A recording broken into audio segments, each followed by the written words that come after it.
Hey guys, I just wanted to show you around my collection of what I plan on archiving to the channel, including those VHS tapes right there from the 1980s. But I have all of these reel-to-reels.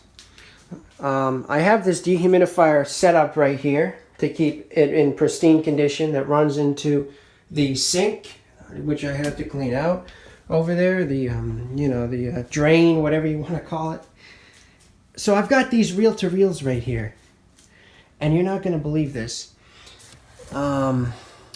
These are old recordings. Let's see here. What is this? These smell like cigarettes, but this is actually basically, it says, I believe this is the Impressions album. Basically home demos that never were released from artists. And also I have live recordings, bootlegs. For example, if we look in here, we will see this is March 26, 1990, Knickerbocker Arena, Grateful Dead. And if we open this up, there you go. This is a first generation. And this is not just the Grateful Dead. This is Pink Floyd. This is the Stones. These are Beatles shows that no one has ever seen, including right here, which I have for you. It's a treat. Let me see if I can find it actually. Where is it? Oh, right here. This box right here contains the second generation copy of the original twin tracks of the Beatles' Please Please Me album I bought from Germany. And I spent $3,000 on this one reel right here. And this one reel was sent over to EMI, or Capitol Records. I believe it was EMI. And they were sent a master copy of the twin tracks without any EQ. This is about as flat of which you can find. This is a second generation copy of Please Please Me, dubbed from the twin tracks, sent to EMI Records in Mexico. So it's very nice. Or it could be Capitol. I'll have to double check on that, but I don't want to open them until I'm ready to archive them, which is going to be next year. And just to show you what else I have here, this is my news section. So this is the music section. There's also some music in here, but this is mostly news. So if we look right here, this does not exist anywhere. I picked these up. This is a Submaster from Radio Pacifica, and it says Ralph Nader. Where's the year? Here we go. 3/25/74, 1974. Ralph Nader talks about lobbyists and influence peddling in the nation's capital. 1974. 28-minute reel. Doesn't exist anywhere else. We have right here, we have another one. This one's Malcolm X, and this is from 1964 from Radio Pacifica, and it's 26 minutes in length. All right, let's see what else we have here. I try, to be careful. They're very moldy and very delicate, so I try to be very careful with them. What the hell is this? Let's see what this is. Oh, yes, this is a Kennedy steel price increase, the full 18-minute conversation of John F. Kennedy that was given to a radio station in the 70s. And this was used as reference, but it doesn't exist online anywhere. This is his arguing against the steel price corporations. You can find like a 1-minute video online. This is the full 18-minute version. Doesn't exist anywhere else.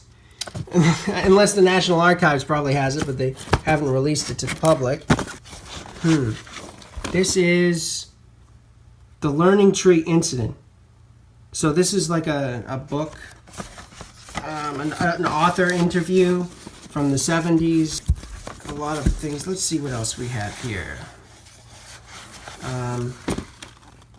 People's Bicentennial Commission.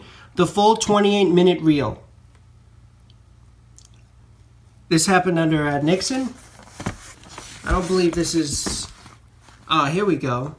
This one says, black reporters question police version of SLA shootout. And how this is runs for, this is the SLA shootout. This is so much history. So much history that I have to document here that doesn't exist online or anywhere. Oh, here it is. Wait until you get a load of this. Now, I'm not going to say anything. I'm not going to say a word. And I have three of them that cover these secrets. What does that say? If you can read that, I'm not going to tell you what it is. I'm not going to say it over, but look at that. The assassination of you-know-who. So, I actually don't want to reveal too much. I've listened to what's on it, and I'm going to be uploading them all to my channel. Direct dubs, that's why I call the channel Direct Dubs, because I wanted to make a flat copy on my reel-to-reel machine. And I have Pink Floyd interviews. Let's see what we have here. Let me zoom in on that. Grateful Dead, some random show from 1966 that I know doesn't exist in the archives online. Let's see what else. We have Henson Cargill, Skip a Rope. Let's pull this out. This is very, I really like the quality, sound quality of this. And I do plan on archiving this. Very nice. Very, very nice. And then this is probably maybe one of my most prized possessions. I got this from a Vietnam veteran who's, I don't know if he's passed away or not, but it says right here, Cadet Forum, Dan Rather, 1972, Q&A with Nixon, December 7th. This is not on the internet. This is not online. I have probably about 2 hours worth of tape recorded at 3.5 IPS in mono right here, questioning Nixon and questioning Vietnam veterans about Watergate.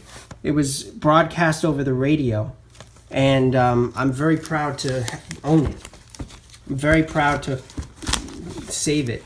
That's what I want to do.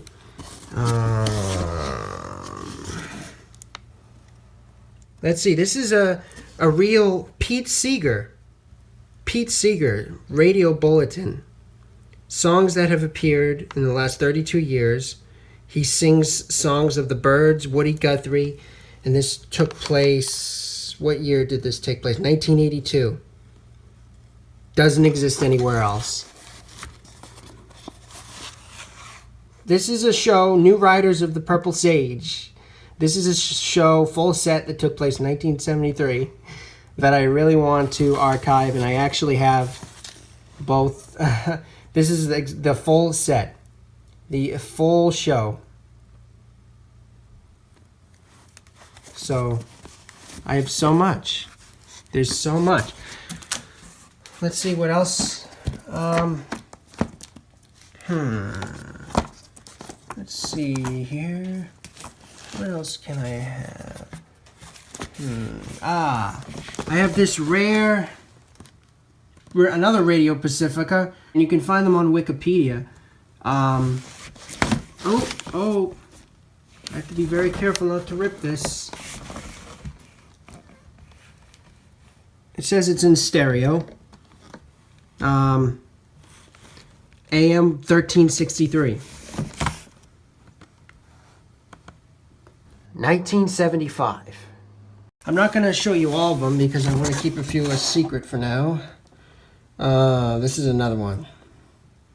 At the Fillmore West, some group from 1970 called the Stonemans. It's a full show. So that's very interesting. And then we move over here, and I have my vinyl archive. So for example, this is 1976. This is a broadcast of the Peanut Farmer Jimmy Carter promotional record. And let's see, is it the Peanut Farmer and then That True Blue Woman of Mine? Well, Les Waldrop actually did a song for the Jimmy Carter campaign that has not been transferred onto CD or any digital format. I cannot find this again on eBay. I've looked for other copies.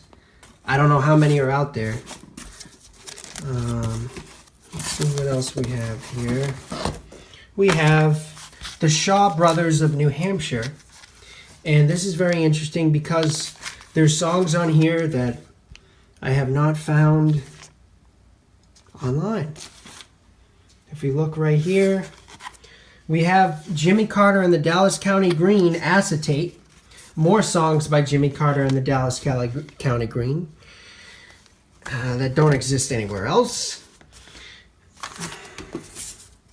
We have more acetates, and I made sure to buy up all of them so no one else could have them. Like I have 10 copies of, it must have been the Roaches, it must have Robert Hunter, Grateful Dead. So, that's my 45 collection. Let me see, and I have more 45s, I just haven't opened them yet. To figure out what the heck they are. Here's my, in here, this is my 78 record collection that I scoured eBay for copies that I have not found online.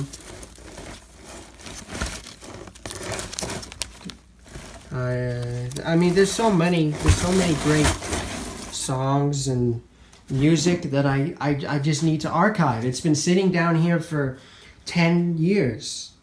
And I have Pink Floyd interviews that don't exist, Beach Boys interviews that don't exist, Brian Wilson interviews that don't exist. And I'm increasing my collection by the day. I've got another 5 reels coming in next week.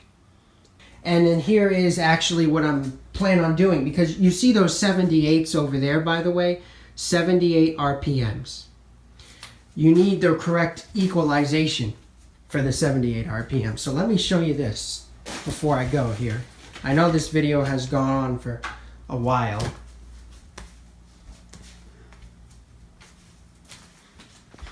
Let me show you this. This is a Scott 121C, and that's another Scott 121C with the faceplate off that I have over there. That I'm both restoring them so I can get stereo, and some of them are in mono. But look at this. This has the rollover and it has the turnover. Excuse me, it has the turnover and the roll off.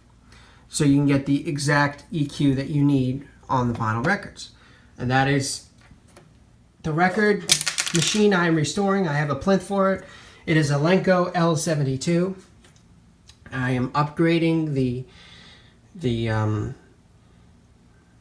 what the hell do you call it? You know, to a bigger, platter.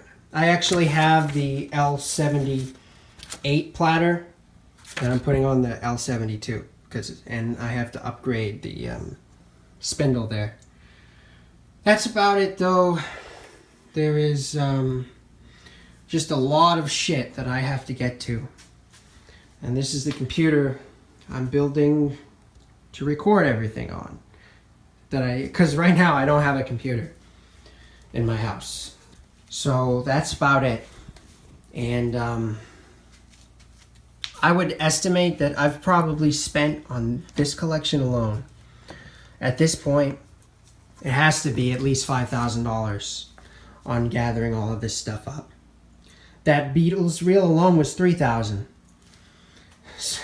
So it's crazy. It really is that all this is just sitting here. And I've also had a request to upload this old 1994 VHS. And then, yeah. So there's a whole lot of history right here. And I believe that this winter, I'm going to save up enough to get a decent DSD recorder. And I'm going to archive one by one and slowly upload them over the period of 5 years. Because we're talking, there's probably on this, there's an hour or 2 hours of recorded material on here. So there's probably 20 songs on that tape. That means that's 20 different uploads. I only upload one song at a time. So this is going to be very special. This is, I scoured people from Florida, from California, who used to work for the Grateful Dead, who told me that they would work for their vaults and make copies of their master tapes and demos and stuff. Oh, man. I'll let you go from there. I just find this stuff so fascinating, and this is a piece of history that I really believe should be saved. And that's why I have the dehumidifier and air conditioner running at the same time to keep the humidity levels usually below 38%. But I lost power yesterday, so I forgot to change the setting back on the dehumidifier. So right now it's at 45%. See ya.